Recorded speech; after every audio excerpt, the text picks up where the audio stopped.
நேயர்கள் கேட்க இருப்பது இந்திய அரசின் வேளாண்மை மற்றும் உழவர் நல அமைச்சகம் வழங்கும் ஃபார்ம் டு சிட்டி விளம்பரதாரர் நிகழ்ச்சி. இந்நிகழ்ச்சியின் விளம்பரதாரர் இந்திய அரசின் வேளாண்மை மற்றும் உழவர் நலத்துறை. ஆஹா, இந்த மழையாலயம் பயிர் பாதிச்சிருச்சே, இப்ப என்ன செய்யறது? கவலைப்படாத நண்பா, பிரதம மந்திரி பயிர் காப்பீட்டு திட்டத்துல சேர்ந்திருக்கியா? ஆமா, சேர்ந்திருக்கேன். PMFBY பாலிசி மூலமா இழப்புக்கு நிதி கிடைக்கும்னு நம்பிக்கையா இருக்கேன். இயற்கை பேரிடர், எதிர்பாராத வானிலை மாற்றம் போன்ற காரணங்களால் ஏற்படும் பயிர் இழப்பிலிருந்து பாதுகாக்க உதவுகிறது பிரதம மந்திரி பயிர் காப்பீட்டு திட்டம். தகுதியுள்ள விவசாயிகள் உதவி எண் 14447 தொடர்பு கொள்ளுங்கள் அல்லது PMFBY அதிகாரப்பூர்வ இணையதளத்தை பார்வையிடலாம். அருகிலுள்ள வேளாண்மை துறை அலுவலகம் அல்லது பொதுச்சேவை மையத்தையும் அணுகலாம். வேளாண்மை மற்றும் விவசாயிகள் நல அமைச்சகம், இந்திய அரசு.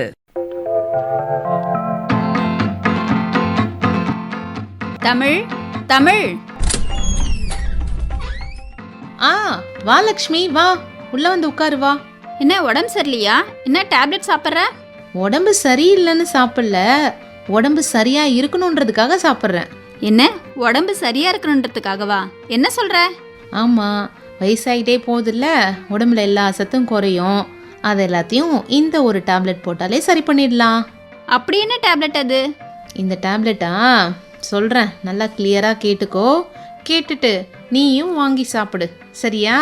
சரி, சொல்லு. அதான் சொல்லிட்டே இருந்தல்ல, ரொம்ப நாளா எனக்கு வந்து ரொம்ப டயர்டா இருக்கு, சரியா வேலை செய்ய முடியல, உடல் சோர்வா இருக்கு, ரத்த சோகையா இருக்குன்னு சொல்லிட்டு இருந்தேன் இல்லையா? ஆமா. இதை வந்து நான் எங்க அம்மா கிட்ட சொல்லியிருந்தேன். இதை என் தம்பி கேட்டிருக்கான் போல. அப்ப அவன் தான் சொன்னான், ஏங்கா டாக்டர் கிட்டலாம் போயிட்டு நீ வந்து மெடிசன் எடுத்துக்க போற, இதுக்கு இயற்கையிலே கிடைக்கிற ஒரு சூப்பர் விஷயம் இருக்கு அப்படின்னு சொன்னான். என்ன விஷயம்? அதை தான் நானும் அவன் கிட்ட கேட்டேன். அப்பதான் சொன்னான், சுருள் பாசி அப்படின்னு சொல்லிட்டு. சுருள் பாசியா? அது என்னது? அதான் ஸ்பைருலினான்னு சொல்லுவாங்க. இது கடல்ல வளர்ற ஒரு ஆல்கே. ஓஹோ, கடல்ல இருந்து எப்படி எடுத்துட்டு வருவாங்க? இது கடல்ல இருந்தது என்னமோ உண்மைதான், ஆனா இது நம்ம வீட்லயே வளர்த்து கொடுக்குறாங்க. அவங்க கிட்ட இருந்து தான் இந்த டேப்லெட்ஸ்லாம் நான் வாங்கினேன். வீட்ல இருந்தா? அது எப்படி? இதை தான் நானும் கேட்டேன். அப்பதான் எனக்கு இது சம்பந்தமா ஒரு ஆடியோ வந்து என் தம்பி அனுப்பிச்சிருக்கான். அது என்ன ஆடியோ தமிழ்? ஆல் இண்டியா ரேடியோல உழவர் உலகம்னு ஒரு ப்ரோக்ராம் போகுதுல்ல? ஆமா. அந்த ப்ரோக்ராம் நீ தானே கேட்ப? கண்டிப்பா, அதை நான் எப்படி மறப்பேன்? அந்த ப்ரோக்ராம்ல போனதை தான் ரெக்கார்ட் பண்ணி எனக்கு அனுப்பிச்சிருக்கான். அது என்ன ஆடியோ தமிழ்? அதுவா, சுருள் பாசி வளர்ப்பு மற்றும் மதிப்பு கூட்டிய பொருட்கள் தயாரித்தல் குறித்து கடலூர் மாவட்டம் ஐவதக்குடி கே கிருஷ்ணவேணி அவர்களோட நேர்முகம் கேட்க போறோம். நேர்முகம் காண்பவர் ஸ்ரீனிவாச முருகன் அவர்கள். கேட்கலாமா? கேட்கலாமே. வணக்கம் மேடம். கண்ணுக்கு தெரியாத தண்ணீர்ல வளரக்கூடிய ஒரு வகையான பாசியான சுருள் பாசி, ஸ்பைருலினா, தமிழ்ல சொல்லணும்னா நீர்க்கிரைன்னு சொல்றாங்க. இந்த நீர்க்கிரை வளர்ப்பு என்பது குறைஞ்ச செலவுல அதிக லாபம் தரக்கூடிய ஒரு விவசாய தொழில்னு சொல்லலாம். இது ரேஸ்வே டேங்க், அப்புறம் மண்பானைகள், இது போன்ற எளிய முறைகளை வளர்த்து பொடி, கேப்சியூலு, சோப்பு, தீவனம், அழகு சாதன பொருட்கள், மீன் உணவு, பட்டுப்புழு தீவனம், இப்படி மதிப்பு கூட்டப்பட்ட பொருட்களாக மாற்றி வருமானமும் ஈட்டலாம். எதிர்காலத்தில் இதனுடைய தேவை அதிகரிக்கும்னு சொல்கிறாங்க நிறைய. சுருள் பாசி எப்படியெல்லாம் நீங்கள் வளர்க்குறீங்க, அதை மதிப்பு கூட்டி இப்போ நீங்கள் என்னென்ன பொருட்களை எல்லாம் தயாரித்து விற்கிறீங்க, அதை பற்றி தான் உங்ககிட்ட இன்றைக்கி கேட்டு தெரிஞ்சிடலான்னு இருக்கிறேன். சுருள் பாசினா என்ன, எப்படி அது இருக்கும்? சில பேர் பார்த்து கூட இருக்க மாட்டாங்க இல்லைங்களா? அதை எப்படி நீங்கள் வளர்த்து விற்பனை செஞ்சுட்டு வரீங்க? எவ்வளோ தொழில் இருக்குது சுருள் பாசி வளர்ப்பு, ஏன் நீங்கள் தேர்ந்தெடுத்தீங்க, அதை பற்றியெல்லாம் சுவாரஸ்யமாக சொல்லுங்களேன். சுருள் பாசினா என்னன்றதுன்னு கேட்டிங்கன்னா, அது ஒரு நீரில் வளரக்கூடிய ஒரு வகையான பாசி. உலகத்தில் ஒரு 2500 வகையான பாசி இருக்குது. அதில் இது ஒரு வகையான பாசி. சுருள் பாசி என்பது ஒரு நீல பச்சை பாசி. வைட்டமின், தாதுக்கள் எல்லாமே நிறைய இருக்குது. மினரல்ஸ், ஆன்டி ஆக்சிடென்ட் கொண்ட ஒரு இயற்கை உணவு இது. இது ஃபுட் சப்ளிமெண்ட்டாக இதை நம்ம எடுத்துக்கலாம். இதை வந்து நாங்கள் ஏன் வளர்க்கணுன்றது நாங்கள் முடிவு பண்ணோன்னா, இது மாதிரி இத்தனை சத்துக்கள் இருக்கும்போது யூஸ்ஃபுல்லாக இருக்கும் மக்களுக்கு அப்படின்றதுனால இதை எடுத்து பண்ணுறோம். அது எப்படி இருக்கும் உருவத்தில், அதை பற்றி சொல்லுங்களேன். சுருள் பாசின்றது தண்ணியில் வந்து இருக்கும்போது உருவம் தெரியாது. மைக்ரோஸ்கோப்பில் பார்க்கும்போது தான் அதோடைய ஸ்பைரல் ஷேப் உருவமைப்பு தெரியும். நேரடியாக பார்க்கும்போது தண்ணியில் வந்து கலர் மட்டும்தான் இருக்கும். எவ்வளோ சைஸ் இருக்கும்? சைஸ் வந்து பார்த்தீங்கன்னா 50 to 300 அளவு மைக்ரோமீட்டர்ஸ். சுருள் பாசி எப்படி வளர்க்கணும், வளர்க்குற சூழ்நிலை எப்படி இருக்கணும், இதெல்லாம் பற்றி கொஞ்சம் சொல்லுங்களேன். தண்ணியில தான் வளர்க்கணும். அது மாதிரி சூரிய ஒளி மெயினாக வேணும். ஓப்பன் பிளேஸ்ல தான் நம்ம வளர்க்கணும் அதை. அப்போ ஒரு தொட்டியில நம்ம தண்ணி விட்டு தாய்ப்பாசி வாங்கிட்டு வந்து அதில் போட்டு நம்ம அதுக்கப்புறம் 7 நாள்லேயே அதை அறுவடை பண்ணிடலாம். ஒரு விவசாயி அது வளர்க்கணும்னு ஆசைப்படுறாரு, எங்கே வாங்கின்னு வரணும்? எங்களை மாதிரி ஃபார்ம் வச்சிருக்கவங்கள்ட்ட தாய்ப்பாசி கிடைக்கும், அவங்ககிட்ட இருந்து நம்ம வாங்கிக்கலாம். வளர்க்க போகிறவர் உங்ககிட்ட வாங்கணும்னா எவ்வளோ விலை கொடுத்து வாங்கணும்? 1 கிலோ 200 ரூபாய் 300 ரூபாய் அப்படி கொடுப்போம், தாய்ப்பாசி மட்டும். இப்போ நீங்கள் எவ்வளோ அளவு உள்ள இடங்கள்ல நீங்கள் இப்போ வளர்க்குறீங்க? 1 ஏக்கர் பரப்பளவு இருக்குது சார் எங்களோட ஃபார்மு. அதில் பார்த்தீங்கன்னா 20 அடி அகலமும் 150 அடி நீளமும் அந்த அளவுக்கு நாங்கள் தொட்டி வச்சுருக்கோம். ஷீட் போட்டு அது உள்ள தண்ணி விட்டு அஜிடேட்டர் போட்டு வளர்த்துட்ருக்கோம். ஃபுல்லாக மிஷினரியாக பண்ணணும்னா இந்த மாதிரி பண்ணலாம், மேனுவலாகவும் நம்ம செய்யறதும் செய்யலாம். அப்போ சின்னதாக 10க்கு 20 அந்த அளவுக்கு தொட்டி வச்சுருப்பாங்க.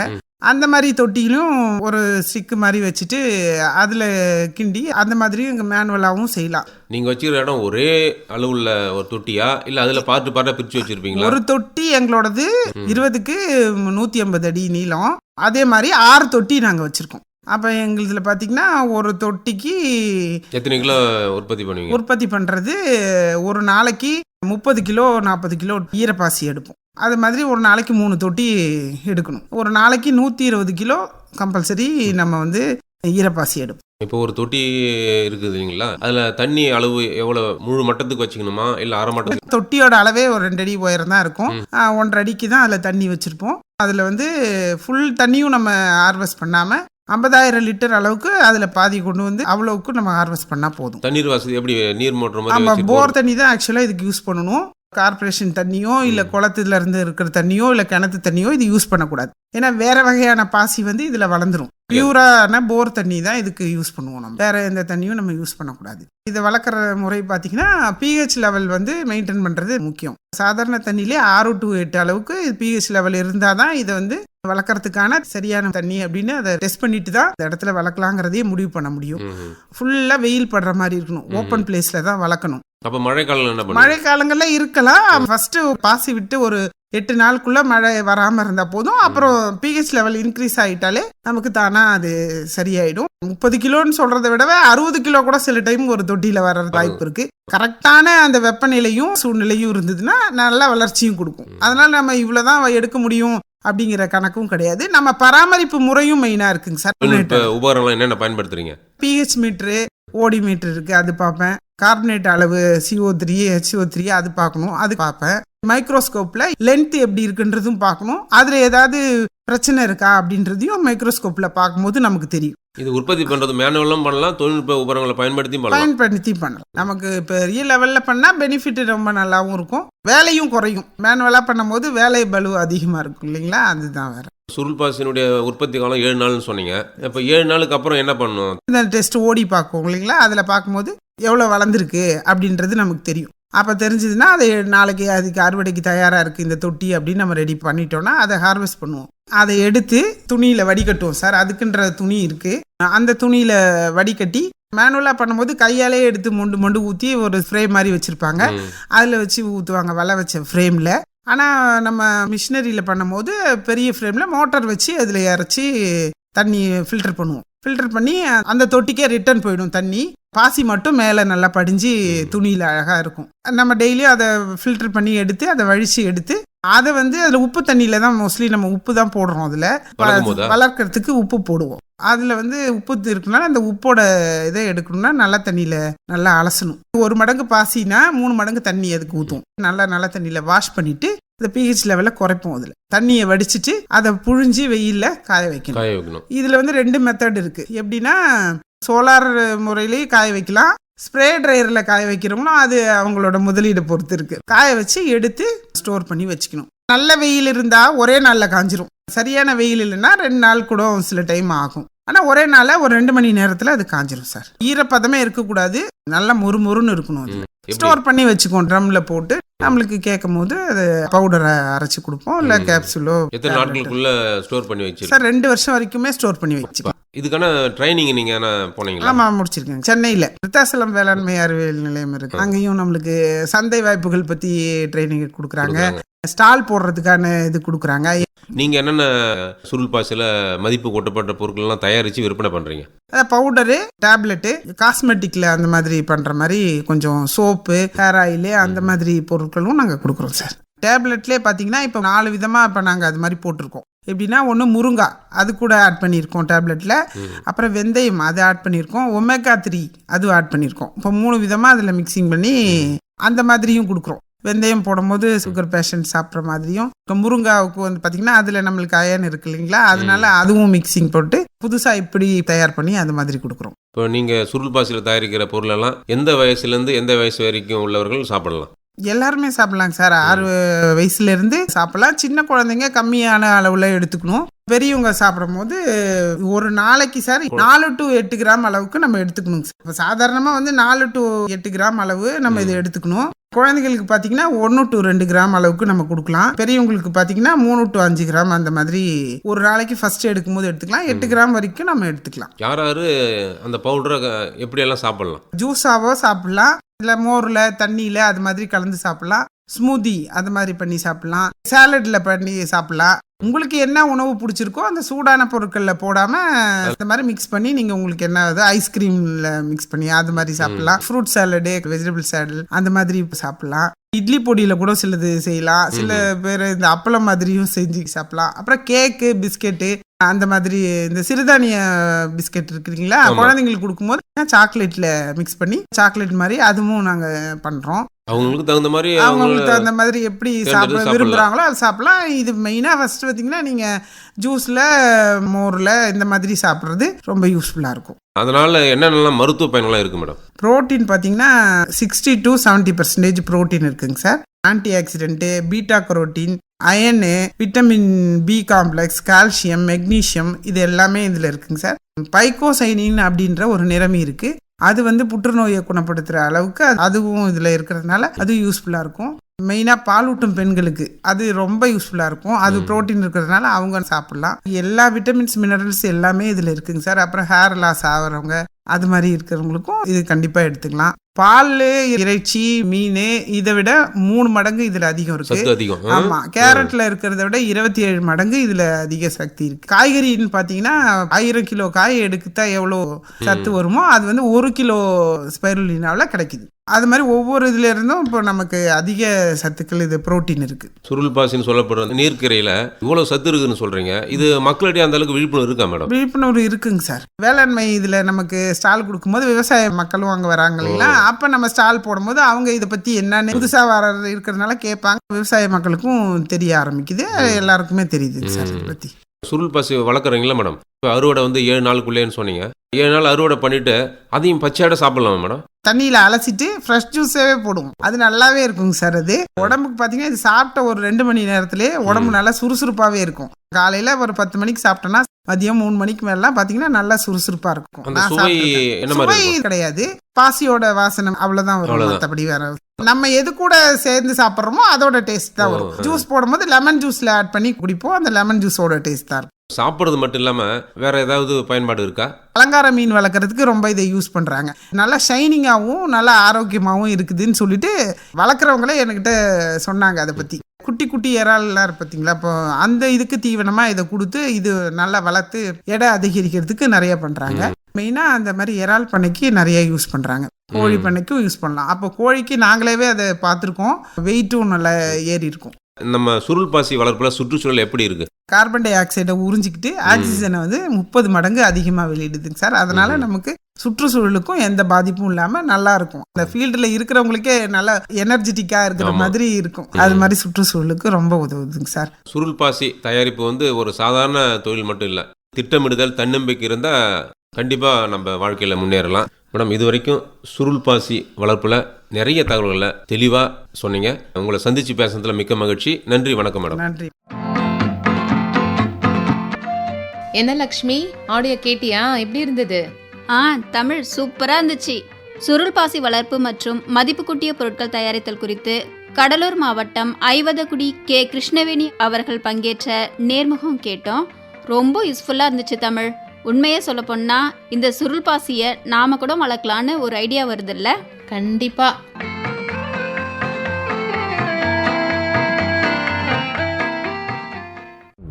வாடா நண்பனே வேளாண்மை அன்பனே பட்டணம் தாண்டியே போகலாமா?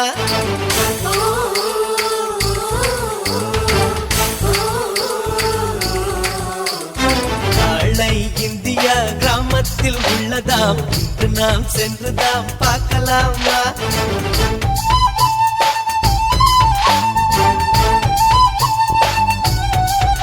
இந்த ஏரோட்டம் இங்கே இல்லாம பளபள பட்டண சாலையில் காரு ஓட்டுமா?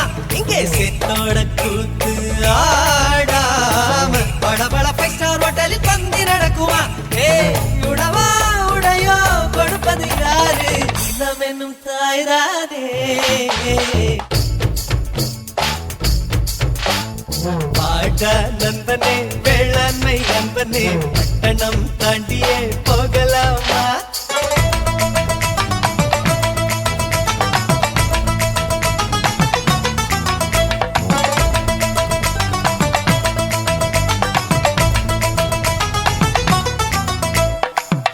பூக்கும் வாழ பொது பொண்ண போல பணிக்கு பணிக்கு பாக்குது, மண்ண குறுக்கி குறுக்கி பாக்குது. உப்பான மண்ணில் உற்பத்தி செஞ்சும் விளைஞ்ச கரும்பு இனிக்குது, தன்னை புளிஞ்சு சக்கரை கொடுக்குது. மண்ண பொழந்தா பொண்ணு கிடைக்கும், உன்னை பொழந்தா என்ன கிடைக்கும்? அட சாமி மறந்தும் பூமி கைவிடாது. மண்ண பொழந்தா பொண்ணு கிடைக்கும், உன்னை பொழந்தா என்ன கிடைக்கும்? அட சாமி மறந்தும் பூமி கைவிடாது. ஒரு முருங்க மரமும் பசுவும் போதும், ஏழ வாழ்வு நிறைஞ்சு போகும். அட்டட்டா ஒரு கலப்பை இரும்பில் பொன்னும் மின்னும். சரி, நான் சொல்ல வந்ததே மறந்துட்டேன். என்ன விஷயம்? ஏதாவது முக்கியமான விஷயமா என்ன? ஆமா, நான் ஒரு எக்ஸிபிஷன் போயிட்டு வந்தேன். அந்த எக்ஸிபிஷன்ல மீன் கண்காட்சி வச்சிருந்தாங்க. அது பார்க்கறதுக்கு எவ்வளோ அழகா இருந்துச்சு தெரியுமா? அதான் அலங்கார மீன்னா பிடிக்காதவங்க யாராவது இருப்பாங்களா என்ன? அது பார்த்தா இவ்வளோ ஒரு சந்தோஷமாக இருக்கும், ஸ்ட்ரெஸ் ஃப்ரீயாக இருக்கும். இப்போ நிறைய பேர் வீட்டில் அலங்கார மீன் இருக்கிறத நம்மளும் தானே பார்த்துட்ருக்கோம். எனக்கும் வாங்கணும்னு ரொம்ப ஆசை. நீ போனது தெரிஞ்சிருந்தா அவங்க கூட வந்து நான் வாங்கியிருந்திருப்பேன். அதுக்கே கவலைப்படுற தமிழ், நாமளே இந்த அலங்கார மீன் வளர்ப்பு வீட்டில் வளர்க்கலாம். என்னது, அலங்கார மீனை நம்ம வீட்டில் வளர்க்கலாமா? அது ரொம்ப கஷ்டம் இல்லை? எப்படி பார்த்துக்கிறது? இடம்லாம் நிறைய தேவைப்படும், மெயின்டைன் பண்ணுறதுக்கெலாம் நிறைய ஆள் தேவைப்படுமோ என்னமோ? அப்படிலாம் ஒன்றுமே இல்லை. சின்ன இடத்துல நல்ல வருமானம் பார்க்குற மாதிரி மீன் வளர்க்கலாம். நீ ஏதாவது ஐடியா இருந்தால் சொல்லு, நான் அதை ஃபாலோ பண்ணி சூப்பரான ஒரு அலங்கார மீனை வளர்க்கலான்னு ஆசைப்படுறேன்.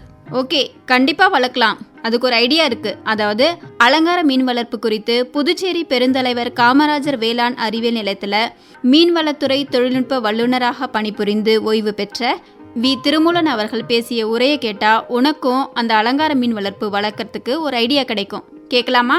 கண்டிப்பா. அலங்கார மீன் வளர்ப்பின் மூலம் நமது வீட்டு தோட்டத்தில் மற்றும் மாடியில் கிடைக்கக்கூடிய இடத்தில் இந்த அலங்கார மீன் வளர்ப்பை மேற்கொண்டு வருமானத்தை ஈட்டுவதை பற்றி இப்பொழுது காண்போம். உலகில் உள்ள பொழுதுபோக்கு அம்சங்களில் அலங்கார மீன் வளர்ப்பு புகைப்பட கலைக்கு அடுத்ததாக இது 2ஆம் இடத்தில் உள்ளது.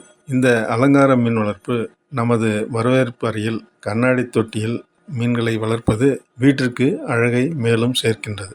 மற்ற செல்லப்பிராணிகளை விட சிறிய உருவம், வீட்டில் உள்ள சிறிய இடத்தில் பொருந்துதல் மற்றும் மற்ற செல்லப்பிராணிகளைப் போல் வளர்ப்பில் எந்தவித சிரமமின்றி இயற்கையாக நம்மோடு ஒத்துவிட்டு வாழ்வது இந்த மீன்களை வளர்ப்பதற்கு ஒரு முக்கிய காரணம். மேலும் மாணவர்கள் உயிரியல் சம்பந்தமாக கல்வி அறிவை வளர்க்கவும் இது உதவுகின்றது. மேலும் வீட்டில் உள்ள நோயாளிகள், பெரியவர்கள் இந்த அலங்கார மீன் வளர்ப்பு தொட்டியில் மீன்கள் நீந்தும் அழகை ரசிக்கும் பொழுது அவர்களுடைய மன இறுக்கம் தளர்ந்து மனதிலும் உடலிலும் ஒரு உற்சாகத்தை அளிக்க இது உதவுகின்றது. இவற்றுக்கெல்லாம் மேலாக சிறிய முதலீட்டில் மாதந்தோறும் சிறு வருவாய் வர வீட்டில் உள்ள பெண்கள் மற்றும் படித்த வேலையில்லாத இளைஞர்களுக்கு இது ஒரு சிறப்பு தொழிலாக அமைகிறது. அலங்கார மீன்களில் 2 வகையாக பிரிக்கலாம். ஒன்று முட்டையிட்டு குஞ்சு பொரித்து இனப்பெருக்கம் செய்யும் மீன்கள், மற்றொன்று நேரடியாக மீன் குஞ்சுகளை ஈன்று இனப்பெருக்கம் செய்யும் மீன்கள். இந்த முட்டையிட்டு குஞ்சு பொரிக்கும் மீன்களில் அலங்கார மீன் வளர்ப்பில் மிக அதிகமாக உற்பத்தி செய்யப்படுகின்ற மீன்கள் தங்க மீன் என்கின்ற கோல்டு ஃபிஷ், ஃபைட்டர் மீன், கௌரா மீன், வரிக்குதிரை, கோய்கார்ப், ரெட்டெயில் ஷார்க், டெட்ரா போன்ற மீன்கள் குறிப்பிட்டு சொல்லலாம். அதிலும் ஏஞ்சல் என்ற மீன்கள் மற்றும் டிஸ்கஸ், ஃப்ளோரான், அரோனா போன்ற மீன்கள் எல்லாம் முட்டையிட்டு குஞ்சு பொரிக்கக்கூடிய மீன்கள். குட்டியிட்டு இனவிருத்தி செய்யும் மீன்களில் கப்பீஸ், மாலி, கத்திவால் மீன் என்கின்ற ஸ்வாட்டெயில், பிளாட்டி இந்த 4 வகையான மீன்களும் இதில் சிறப்பான மீன்களாக அமைகின்றது. இந்த 4 வகையான மீன்களிலும் பல்வேறு பிரிவுகள் உள்ளன. ஒவ்வொரு மீன்களின் தோகை அமைப்பு, வண்ணம், உடல் அமைப்பை பொறுத்து பல்வேறு மீன்கள் இதில் உற்பத்தி செய்யப்பட்டு மீன்கள் வளர்க்கப்படுகின்றன. ஆண் மீன்களுக்கு கழிவு வெளியேறும் பகுதியில் உள்ள துடுப்பு முள் போன்ற நீண்டு இருக்கும். முதுகு தடுப்புகள் வால் வரை நீண்டு இருக்கும். பெண் மீன்களுக்கு கழிவு ஏறும் பகுதியில் உள்ள துடுப்புகள் வட்ட வடிவத்தில் அகலமாக இருக்கும். வயிறு உப்பிய நிலையில் காணப்படும். ஆண் மீன்களுக்கு வயிறு தட்டையாகவும் முதுகு துடுப்பு தொகை நீண்டும் காணப்படும். வண்ணம் மிகுந்ததாகவும் காணப்படும்.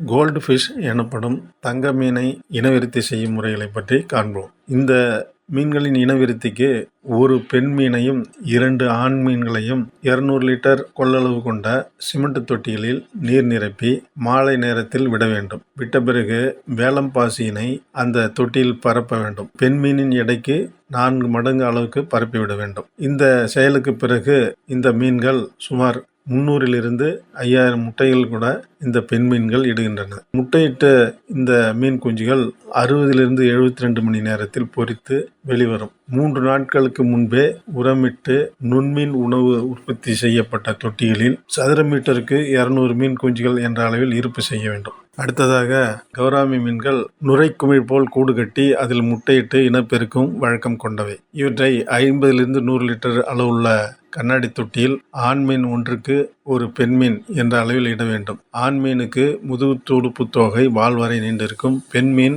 ஆண் மீன் கட்டிய கூட்டில் 1000 முட்டைகள் இடும். இம்முட்டையிலிருந்து 24 மணி நேரத்தில் மீன் குஞ்சுகள் பொரிந்து வெளிவரும். உடனே தாய் மீன்களை எடுத்து விட வேண்டும். உயிருள்ள நுண்மீன் உணவுகள் அளித்து ஒரு பெண் மீனின் இருந்து ஆண்டுக்கு சுமார் 7000 மீன்கள் வரை உற்பத்தி செய்யலாம். அடுத்ததாக ஏஞ்சல் மீன் 8 10 மாதங்களில் சினை முதிர்ச்சி அடைந்து இனப்பெருக்கத்துக்கு தயாராகின்றது. தாது உப்புக்கள் குறைந்த மென்மையான நீரில் 200 லிட்டர் தண்ணீர் கொள்ளளவு கொண்ட தொட்டியில் ஒரு ஆண் மீனுக்கு ஒரு பெண் மீன் இட வேண்டும். முட்டைகளை ஒட்டி வைக்க சாய்வாக கண்ணாடி துண்டு அல்லது அகலமான இலைகளை, செடிகளை அங்கே வைக்க வேண்டும். பெண் மீன்கள் சுமார் 1000 முட்டைகள் இடும். 3 நாட்களில் குஞ்சுகள் வெளியேறும். முதல் 1 வாரத்துக்கு ஆர்டிமியா என்ற உயிர் உணவு, பிறகு மென்னீர் நுண்ணுயிர்களை உணவாக கொடுத்து வந்தால் 45 நாட்களில் 4 இன்ச் அளவிற்கு வளரும். நமது வீட்டு தோட்டத்தில் கிடைக்கக்கூடிய இடத்தில் நாம் அலங்கார மீன் வளர்ப்பு மீன்களை எவ்வாறு உற்பத்தி செய்து நல்ல வருவாய் ஈட்டலாம் என்பதை இப்பொழுது காண்போம். சிறிய அளவில் ஒரு அலங்கார மீன் வளர்ப்பு மூலம் தொழிலாக மேற்கொண்டு வருவாய் ஈட்ட நமக்கு தேவையான பொருட்கள்: சிமெண்ட் தொட்டி அல்லது எஃப்ஆர்பி என்ற பிளாஸ்டிக் தொட்டி 5 தொட்டிகள் தேவைப்படும். இந்த தொட்டிகள் பெரிய தொட்டியாக இருக்க வேண்டும். இவை 200 300 லிட்டர் அளவுக்கு கொள்ளளவு கொண்ட தொட்டியாக இருத்தல் நல்லது. அதேபோல் மீன் குஞ்சுகளை வளர்த்தெடுக்க ஒரு 10 தொட்டிகள், அதைவிட கொஞ்சம் சிறிதாக இருந்தால் நல்லது. பிறகு இந்த மீன்களுக்கு தேவையான ஆக்சிஜன் நீரில் செலுத்த தேவையான ஏரேட்டர் என்ற உபகரணம் மற்றும் அதற்குண்டான அக்சசரிஸ், அதாவது டியூப்ஸ், ஏர்ஸ்டோன் போன்றவை நாம் வாங்கி கொள்ள வேண்டும். பிறகு நாம் சினை மீன்களை தேர்ந்தெடுத்து வாங்க வேண்டும். சினை மீன்கள் 5 10 சென்டிமீட்டருக்குள்ளாக இருத்தல் நல்லது. சிறிய மீன்களை வாங்குவதை தவிர்த்து சற்று பெரிய மீன்களாக வாங்க வேண்டும். முதலில் நாம் சிறிய அளவில் துவங்கும் பொழுது குட்டியிட்டு இனப்பெருக்கம் செய்யக்கூடிய கப்பி, மாலி, பிளாட்டி, ஸ்வாட்டெயில் போன்ற மீன்களை நாம் தேர்ந்தெடுத்து வாங்க வேண்டும். ஒரு வகைக்கும் 5 ஜோடி என்கின்ற அளவில் நாம் இந்த மீன்களை வாங்கலாம். ஒரு ஜோடி 50 ரூபாய் வீதம் வாங்கினால் நாம் ஒரு இனத்திற்கு ஒரு ஆண் மீனுக்கு 2 பெண் மீன்கள் தேவைப்படுகிறது. ஆகவே மொத்தம் 15 மீன்கள் நமக்கு தேவைப்படும். இந்த 15 மீன்களும் ஜோடி 50 ரூபாய் என்ற விதத்தில் வாங்கி கொள்ள வேண்டும். மேலும் தீவனத்திற்கு 7000 ரூபாய் அளவுக்கு செலவிட நேரும். இவ்வாறு நாம் அந்த மீன்களை வாங்கி வந்து சொன்னபடி நாம் இனவிருத்தி செய்தால் ஒரு மீன்களும் வருடத்திற்கு 6000 என்ற எண்ணிக்கையில் குட்டிகளை ஈனும். இவற்றை எல்லாம் சேர்த்து பார்த்தால் நமக்கு வருடத்துக்கு 24,000 எண்ணிக்கையில் இந்த மீன் குட்டிகளை நாம் பெற்று அதை வளர்த்து விற்பனைக்கு கொண்டு செல்லலாம். இவ்வாறு இந்த 24,000 மீன் குஞ்சுகளை உற்பத்தி செய்யும் பொழுது ஜோடியாக பார்க்கும்போது 12,000 ஜோடிகள் வரும். ஒவ்வொரு ஜோடியும் 20 ரூபாய் என்று விற்றால் 2,40,000 அளவுக்கு நாம் விற்கலாம். இதில் செலவுகள் ஒரு 20,000 அளவுக்கு போனால் கூட மீதமுள்ள 2,20,000 நமக்கு வருமானமாக கிடைக்கும். இந்த 2,20,000 மாதக்கணக்கில் பார்த்தால் 18,000 20,000 வரை நாம் எளிதாக இந்த அலங்கார மீன் வளர்ப்பு மூலமாக வருமானத்தை ஈட்டலாம். இத்தகைய வருமானத்தை ஈட்டக்கூடிய அலங்கார மீன் வளர்ப்பு பற்றிய பயிற்சி மற்றும் மேற்கொண்ட இந்த செய்திகளை பெற புதுவை அரசின் மீன்வளத்துறை சார்ந்த உள்நாட்டு பிரிவில் தொடர்பு கொண்டு இந்த பயிற்சிகளையும் மேற்கொள்ளலாம். இதற்குண்டான மானிய உதவிகளையும் பெறலாம். மேலும் இத்தகைய அலங்கார மீன் வளர்ப்புக்கு மத்திய அரசும் பெரிய அளவில் செய்ய மானிய உதவிகளையும் பயிற்சிகளையும் வழங்குகின்றன. எனவே இந்த அலங்கார மீன் வளர்ப்பை சிறப்பாக மேற்கொண்டு நல்ல வருவாய் ஈட்டி வளமாக வாழ வாழ்த்துக்களை கூறி விடைபெறுகின்றேன். நன்றி. அலங்கார மீன் வளர்ப்பு பற்றி திருமூலன் அவர்கள் சொன்னது எனக்கு ரொம்ப சாட்டிஸ்ஃபைடாக இருக்குது. கண்டிப்பாக நானும் மீன் வளர்க்க தான் போகிறேன். ஓகே தமிழ், நான் அப்போ வீட்டுக்கு கிளம்புறேன். அடுத்த வாரம் மீட் பண்ணலாம். கண்டிப்பாக பார்த்து போயிட்டு வா. ஓகே, பாய். பாய். பொறந்திருச்சு காலம் பொறந்திருச்சு, நாம தொட்டு வச்ச அத்தனையும் தொலைங்கிருச்சு, ஆசை நட்டு வச்ச நெல்லு பயிர் விளைஞ்சிருச்சு, நிறைஞ்சிருச்சு மனசு நிறைஞ்சிருச்சு, நாம நெத்திப்பட்ட வேர்கள் எல்லாம் முளைச்சிருச்சு, நித்தோ நீந்த கிட்ட சாமி கண்ண திறந்திருச்சு.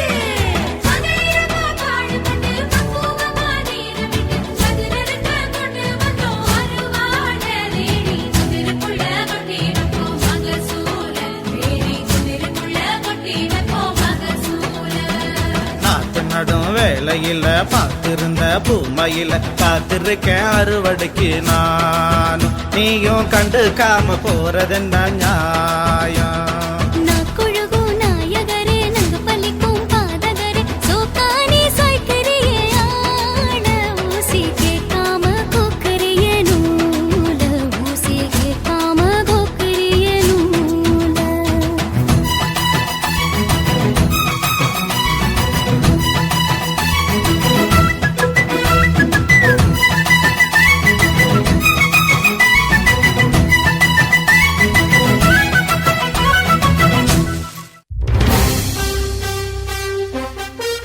நேயர்கள் இதுவரை கேட்டது இந்திய அரசின் வேளாண்மை மற்றும் உழவர் நல அமைச்சகம் வழங்கிய ஃபார்ம் டு சிட்டி விளம்பரதாரர் நிகழ்ச்சி. இந்நிகழ்ச்சியின் விளம்பரதாரர் இந்திய அரசின் வேளாண்மை மற்றும் உழவர் நலத்துறை. இந்த முறை விதை உரம் வாங்க பணம் கிடைச்சது ரொம்ப உதவியா இருந்துச்சு. எப்படிண்ணே? பிரதம மந்திரி கிசான் சம்மான் நிதி திட்டத்துல சேர்ந்தேன். ஆண்டுக்கு 6,000 ரூபாய் 3 தவணைகளா நேரடியா வங்கி கணக்குக்கு வந்துச்சுல்ல. பிரதம மந்திரி கிசான் சம்மான் நிதி திட்டத்தின் மூலம் தகுதியுள்ள விவசாயிகளுக்கு ஆண்டுதோறும் 6,000 ரூபாய் நிதி உதவி நேரடியாக வங்கி கணக்கில் வழங்கப்படுகிறது. நீங்களும் தகுதி பெற்றிருந்தால் அருகிலுள்ள பொது சேவை மையம் அல்லது வேளாண்மை துறை அலுவலகத்தை அணுகி பதிவு செய்து பயனடையுங்கள். வேளாண்மை மற்றும் விவசாயிகள் நல அமைச்சகம், இந்திய அரசு.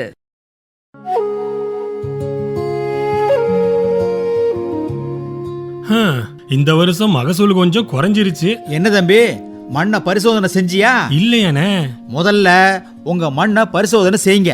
பிரதம மந்திரியின் மண் வள அட்டையால நம்ம மண்ணோட தன்மையை தெரிஞ்சு அதுக்கு ஏத்த மாதிரி எந்த உரம் எவ்வளவு போடணும்னு தெரிஞ்சுக்கலாம். செலவும் குறையும், மகசூலும் கூடும். அட அண்ணே, இது நல்லா இருக்கே. வளமான விவசாயத்துக்கு மண் ஆரோக்கியம் ரொம்ப முக்கியங்கிறீங்க. இப்பவே பக்கத்துல இருக்கிற நம்ம வேளாண்மை துறை அலுவலகத்துக்கு போறேன், மண் பரிசோதனை செய்யறேன், மண் வள அட்டையை வாங்குறேன். நீ கில்லாடிதான் போ. வேளாண்மை மற்றும் விவசாயிகள் நல அமைச்சகம், இந்திய அரசு.